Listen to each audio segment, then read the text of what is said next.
একজন মা তার সন্তানকে 10 মাস 10 দিন গর্ভে ধারণ করার পর ওই সন্তানকে পৃথিবীর আলো বাতাস যখন মা দেখাইলেন, মাও চিন্তা করে আমার সন্তানটা আমার মৃত্যুর পরে ওই সন্তান আমার কবরে যাবে না, ওই সন্তান আমি মায়ের সাথে কবর একটা রাত্রি যাপন করবে না, ওই সন্তান আমার মৃত্যুর পরে আমার কবরের পাশে একটা রাত্র পর্যন্ত অবস্থান করবে না।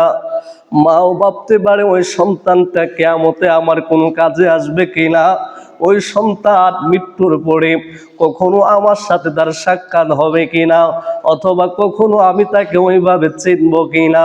বাবা চিন্তা করে সকাল থেকে সন্ধ্যা পর্যন্ত সন্তানের জন্য কত পরিশ্রম করলাম, চৈত্র মাসের রোদের ভিতরে আমি বাবার রোদের প্রভুর ভিতরে কাজ করলাম, আমি বাবা রাতের বেলায় সন্তানের জন্য কাজ করলাম, রাতের আধারে নাইট ডিউটি করলাম সন্তানের ভরণ পোষণ করানোর জন্য।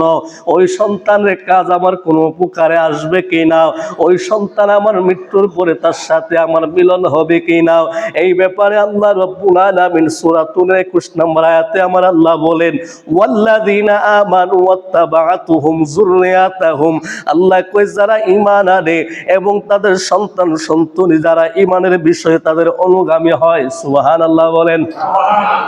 আল্লাহ রাব্বুল আলামিন কয় ওয়াল্লাযীনা আমানু, যারা ঈমান আনে এবং যারা ঈমানদার, ওয়াত্তাবা'তুহুমুজ যুররিয়াতাহুম বিঈমানা, এবং যাদের সন্তানেরা ঈমানের প্রতি অনুগামী হয়, আলহাকনা বিহিম ওয়া যুররিয়াতিহিম, আল্লাহ কয় তাদের সাথে আমি তাদের সন্তানদেরকে মিলিত করে দেব।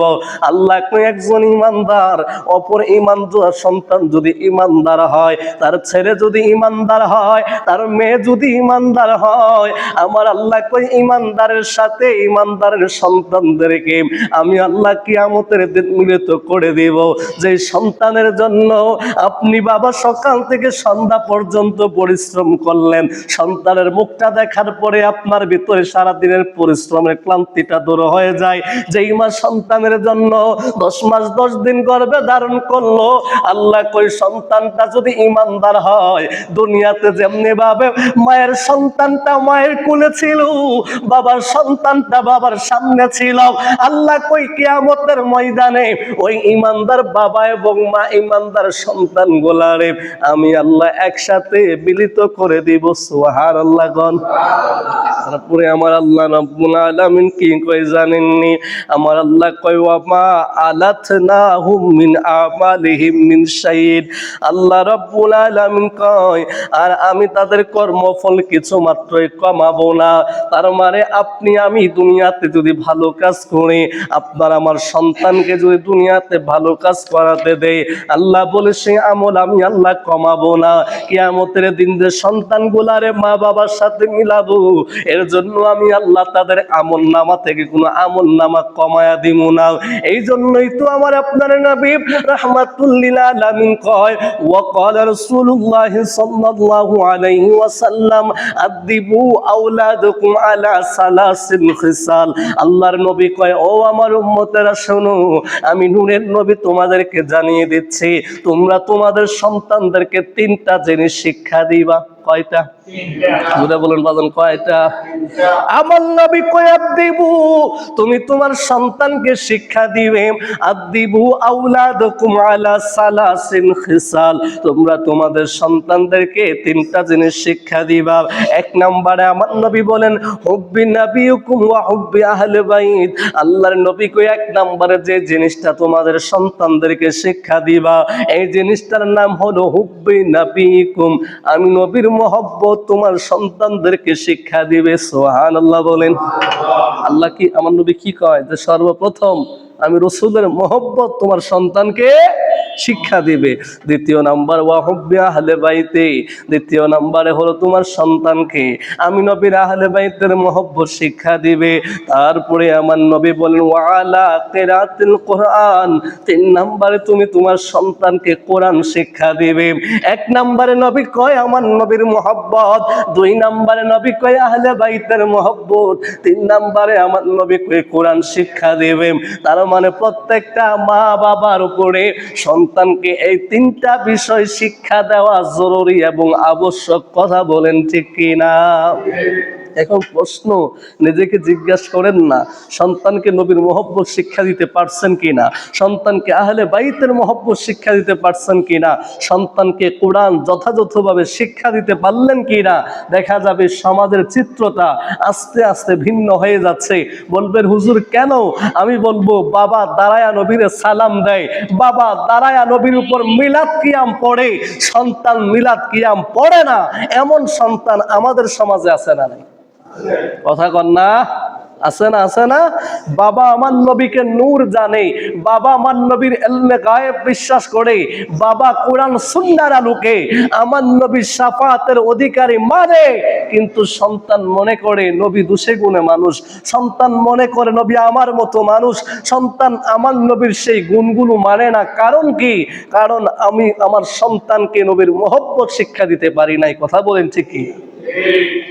আমার নবী জিজ্ঞাসা করে আইয়ুকুম মিসলি, কে আছো আমার মতো? সাহাবায়ে কেরাম লা জবাব লা সওয়াল, কোনো প্রশ্ন করে না, কোনো জবাবও দেয় না, সবাই চুপ। কেন? কারণ সাহাবায়ে কেরাম বলে আরে নবীর মতো তো কেউ নাই। নবীর মতো? কথা বলেন না, নবীর মতো কি কেউ আছে? নাই। তো সাহাবীরা বুঝলো নবীর মতো কারো তুলনা হয় না, নবী কোনো মেসাল নাই, লা মিসলা লাহু, যার কোনো মেসাল নাই, তুলনা নাই, যিনি বেনজির বেমেসাল। আর আমগো দেশের মৌলবী বুঝে নবী বড় ভাইয়ের মতো। নাউজুবিল্লাহ বলবেন না? আমগো দেশের মৌলবী বুঝে নবী নেতার মতো। নাউজুবিল্লাহ বলেন। অথচ সাহাবায়ে কেরাম আমার নবীর ব্যাপারে ওনারা ধারণা রাখতেন নবীজি হচ্ছেন আল্লাহর রাসূল, যার সাথে কোনো তুলনা নাই। বাবারা ভাইয়েরা আমার, এবার এই তিনটা জিনিস আপনার আমার সন্তানদেরকে শিক্ষা দিতে হবে। কথা বলেন ঠিক কিনা? এই তিনটা জিনিস যদি শিক্ষা দিতে পারি তবে সেই সন্তান কোনোদিন তার দ্বারা সমাজের অন্যায় হবে না। যে সন্তানের ভিতরে নবীর মহব্বত আছে, আহলে বাইতের মহব্বত আছে, যে সন্তানের ভিতরে কোরআনের শিক্ষা আছে, সেই সন্তান সমাজে চুরি করবে না, ডাকাতি করবে না, ছিনতাই করবে না, মা বাবার গায়ে হাত তুলবে না, বৃদ্ধ বয়সে মা বাবার খাবার আলাদা করে দিবে না। কথা বলেন ঠিক? কারণ নবীর মহব্বতের যে হৃদয়ে স্থান পাবে ওই হৃদয়ে শয়তান বসবাস করতে পারে না।